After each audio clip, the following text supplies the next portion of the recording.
Hello and welcome to the Horror Homestead. My name is GiBi, and in this quick off-the-cuff video, I want to talk about something that I think is a microcosm of making FNAF theories, and that is when evidence is difficult to parse, when it seemingly contradicts commonly held beliefs, and when it can be the key to everything or literally nothing.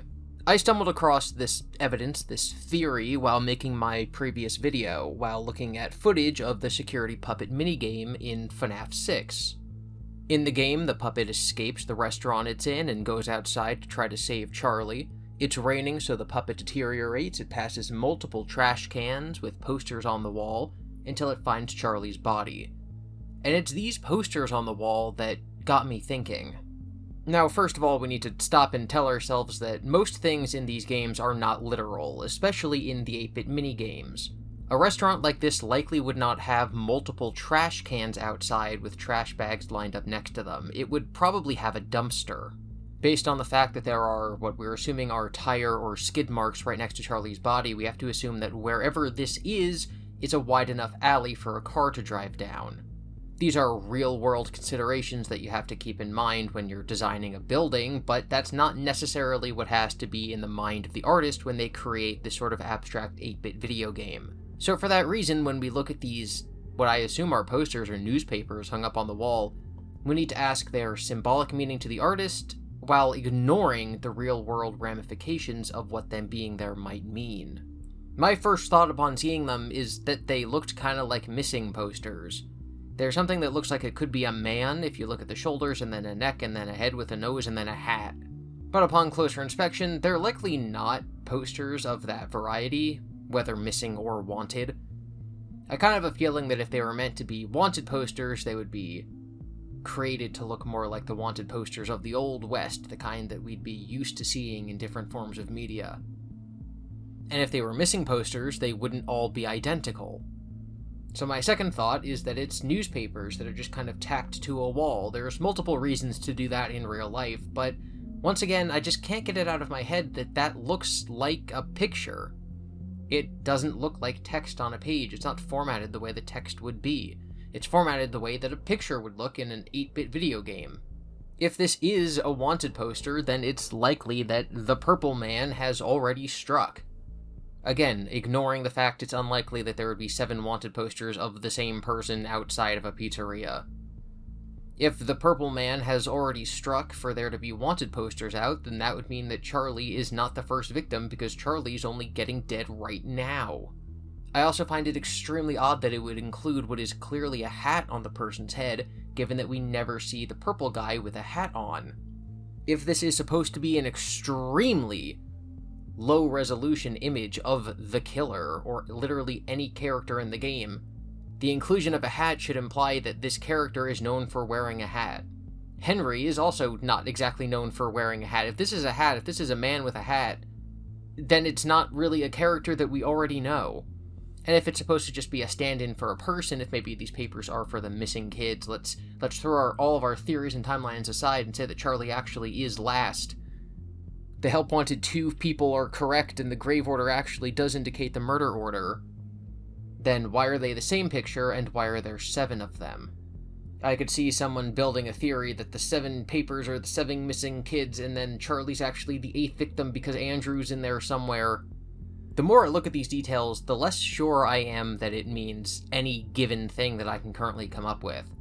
I don't know why it would be there if it meant nothing. And I don't mean that it has to mean something in terms of the deep FNAF lore, I just mean that when Scott designed this image to be used in this cutscene on his computer, he obviously intended it to mean something. There's kind of word-shaped things in the top right corner and then going down the side, like again, if that was text on a heading and then there's a picture of a man, there's a dot in the top left corner that kind of looks like it could be a tack holding the paper up, but then there's not one in the right corner.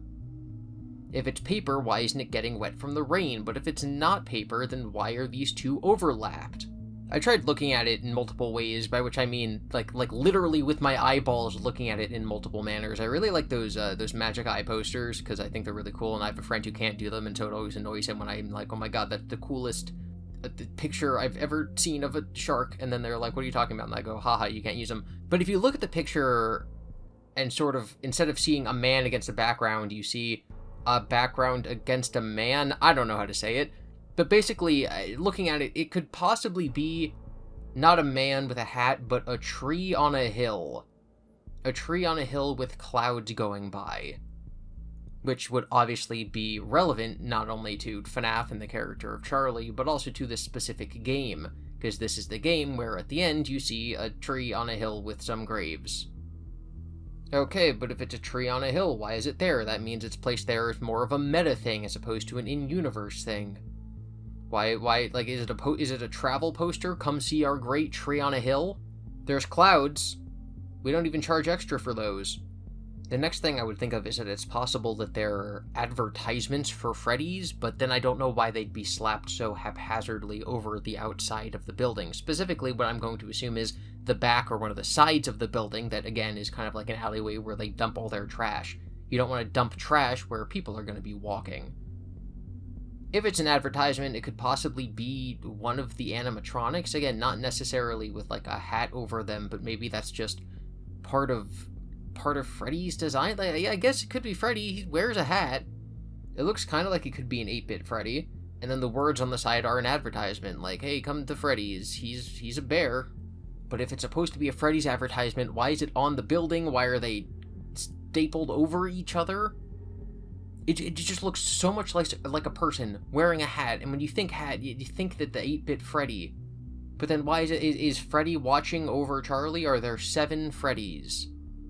You have to gather the 7 Freddys, and it grants you a wish. Like, I'm literally spitballing here. I have no idea what we're looking at. I have no idea what the purpose of this being here is. Honestly, at this point, I think it's possibly most likely that Scott created this graphic intending it to be a poster for Freddy's, and then when he was making the scene, is just like, oh, I'll put them up. Newspapers are outside sometimes, stapled to things. I'll just put the same repeating poster of Freddy's up, and then it means nothing. But Scott's also warned us about just not seeing Easter eggs and being like, oh, that must mean nothing, and then looking over hints. But he's also warned us about looking too deeply into things and coming away with the wrong conclusion. The purpose for making this video is mainly that I want to show you guys the kind of things that go into a FNAF theorist's head when they're making videos and writing theories. They notice something, say, what could that be? Try to come to a conclusion, fill their own heads with doubt about whether it means nothing at all, whether it means 17 different possibilities, whether it throws the whole lore into question, and then they sit back, take a long think about what they're doing with their lives, and then publish the video anyway. And then the second reason I'm making this is because I want to ask you guys, what do you think this is? Is this a poster? Is this a newspaper? Is this just an asset that Scott threw in there? Is it Freddy? Is it a man with a hat? Is it a tree on a hill with some clouds? Is it something I'm incapable of seeing? It kind of looks like it could be a rubber duck. Am I removing it from the context in which you're supposed to see it, which is in Five Nights at Freddy's, Freddy Fazbear's Pizzeria Simulator, the game security puppet game? Is this the key to everything?